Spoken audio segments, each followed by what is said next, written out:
그러니까 여성을 만날 때 다른 그 어떤 조건들보다 외모가 무조건 첫 번째인 남자들은 그만큼 이상형을 쉽게 찾을 수 있는 확률이 높은 남자라는 뜻이기도 하죠. 다리 안녕? 제가 요즘 가장 많이 듣는 질문 중 하나가 왜 예쁜 아내를 둔 남자들이 다른 여자와 바람을 피는지, 그 심리가 뭔지 궁금하다는 질문이거든요. 보통 연예인들의 이혼이나 이슈를 보면 이제 이런 생각들을 좀 하시는 것 같은데, 이병헌 씨도 무려 이민정 씨를 두고 로맨틱 성공적을 했던 적이 있고, 최근에는 이제 최민아 씨가 20대 아이돌 출신이었던 아내를 두고 업소에 가서 너무 재밌게 놀았죠. 우리가 왜 이런 사례들을 흔하게 볼 수 있을까요? 생각을 해보면 일단 가장 큰 이유는 예쁜 여자를 만나고 있는 남자의 외도라는 건 사람들의 시선을 주목시키죠. 일단 눈에 띄는 사건이잖아요. 그냥 보통 흔한 남자의 이혼보다 아주 예쁜 여배우와 결혼한 남자의 불륜이나 이혼은 우리가 대체 왜? 라고 한 번쯤 생각하게 만드니까요. 그만큼 사람들은 예쁜 것에 대해 높은 가치를 두고 평가한다는 얘기죠. 그리고 두 번째로는 예쁜 여자를 선택한 남자라는 건 여성들이 가지고 있는 그 어떤 장점들보다 외모에 가장 높은 점수를 주고 있는 남자라는 뜻이기도 하죠. 물론 예쁜 여자를 싫어하는 남자는 없어요. 아니, 오히려 예쁜 여자가 싫다는 남자가 이상한 거죠. 저도 물론 예쁜 여자를 좋아합니다. 그러나 모든 사람들이 육각형일 순 없잖아요. 외모 대신 내면의 성숙함이나 능력을 조금 더 보는 남자들도 있을 테고, 상대방의 현명함, 직업, 살아온 환경 과정을 보는 남자들도 분명히 있을 거란 말이에요. 그런 여러가지 장단점을 조율하고 구분해보면서 결국 우리가 포기해야 될 부분을 정하기 마련이죠. 어리고 예쁘고 성숙하고 배경도 좋고 직업도 튼튼한 사람이 있을 수도 있지만, 내가 그런 사람을 만날 수 있는 확률은 굉장히 희박하고, 결국 우리는 내가 가장 좋아하는 부분에 이제 선택과 집중을 해야 되는 부분이란 말이에요. 근데 그렇기 때문에 그 어떤 조건들보다 외모를 가장 우선시하는 사람들은 어떻게 보면 다른 이성의 유혹에도 그만큼 쉽게 빠질 수 있다는 뜻이기도 하거든요.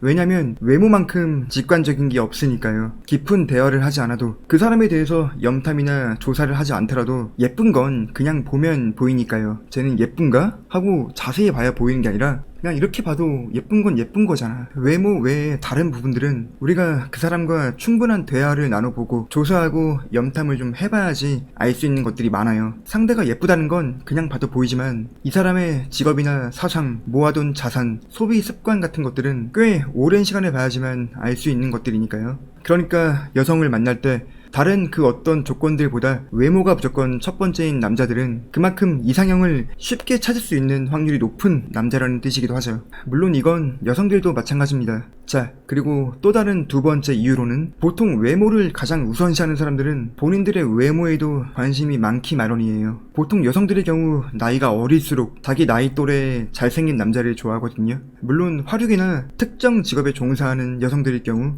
돈이 많은 늙은 남자를 만날 수도 있어요. 근데 그런 남자를 만나고 있는 여성들도 뒤에선 몰래 자기 나이 또래의 잘생긴 남자를 만나고 다닙니다. 그런 경우가 많이 있잖아요. 나이 차이가 많이 나는 커플들의 가장 큰 어려움과 고충이 바로 이런 부분인데, 예를 들면은 아프리카의 인기 BJ와 사귄다고 믿고 있는 큰손이라고 부르는 회장님 팬들이 젊은 남자와 몰래 만나고 있는 BJ를 보고 눈이 돌아가서 그 BJ를 폭행해 상해를 일으키고, 그런 사건들이 종종 뉴스에 나오잖아요.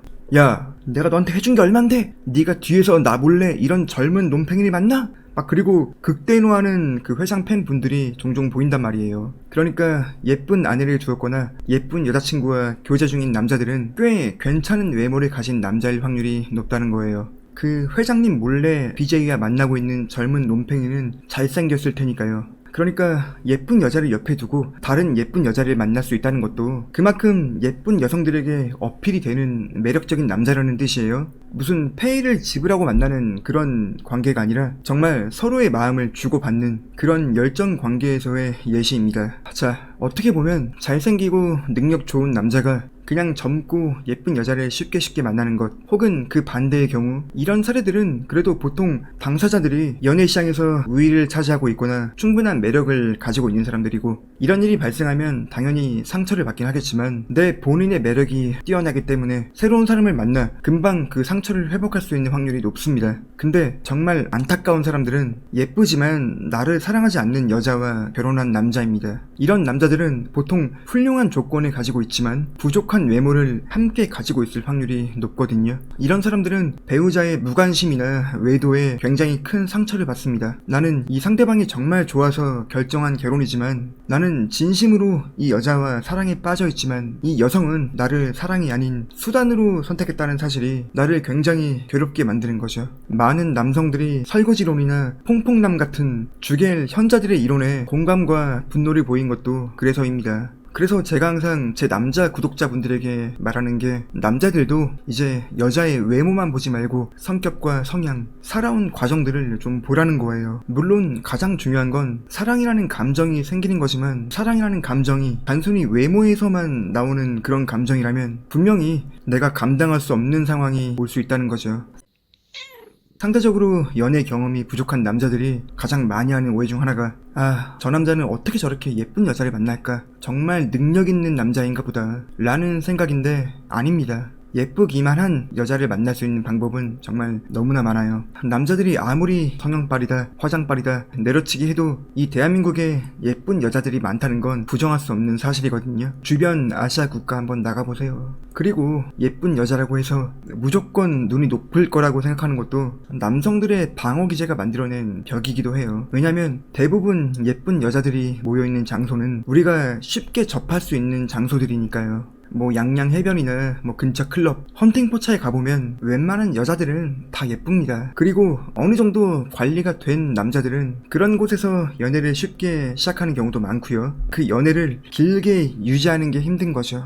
그래서 예쁘기만 한 여자를 쉽게 짧게 만나는 것보단 정말 나를 사랑해주는 지조 있는 여자 한 명을 만나는 게 훨씬 어렵습니다. 그런 여성들은 직관적으로 알아볼 수 없고 만날 수 있는 장소를 쉽게 특정할 수 없거든요. 그리고 그냥 단순하게 돈으로만 쉽게 꼬실 수 있는 여자들이 아니기도 하고요. 당연히 이건 여성들도 마찬가지입니다. 돈만 있는 남자를 만나는 것보단 돈과 시간이 생겨도 외도하지 않는 남자를 만나는 게 훨씬 어렵습니다. 뭐 최근 커뮤니티나 이성 혐오를 주 소재로 삼는 미디어들을 보면 이번 축구선수 김민재 씨의 이혼을 보면서 남성들이 가져야 될 경각심, 연애의 위험성을 설명하는데 전 오히려 그래서 연애와 사랑이라는 측면에선 이 김민재 씨보다 훨씬 가진 게 없고 부족하지만 그런 부족한 능력과 배경을 가지고도 나를 사랑해주는 여자를 만나서 묵묵하게 가정을 지켜나가는 보통의 흔한 남자들이 훨씬 알파에 가깝다고 생각합니다. 내가 빼먹을 게 없는 남자, 그러나 내가 인생을 걸어볼 만한 남자. 여성들의 눈엔 이런 남자가 더 귀하고 값어치 있는 존재로 보이거든요. 요즘 남녀의 이혼이나 이별 과정을 보면 정말 재밌는 게 남자들은 예쁜 여자와 살아보면 여자의 외모가 내 생각보다 그렇게 대단한 건 아니구나 라는 걸 배우고 여자들은 돈 많고 능력 좋은 남자와 살아보면 돈이 있어도 불행할 수는 있구나 라는 걸 배우는 것 같아요. 근데 그것도 결국 기만에서 오는 오해죠. 뛰어난 외모와 풍족한 부라는 건 행복을 이루는 가장 큰 요소 중 하나고 그 값어치는 변함이 없습니다. 다만 내가 그 행복 속에 오래 있다 보니까 점점 몸이 건조해지는 것일 뿐이죠. 건강이나 감정도 그렇잖아요. 그냥 인간이란 원래 그런 모순적인 존재라는 거죠.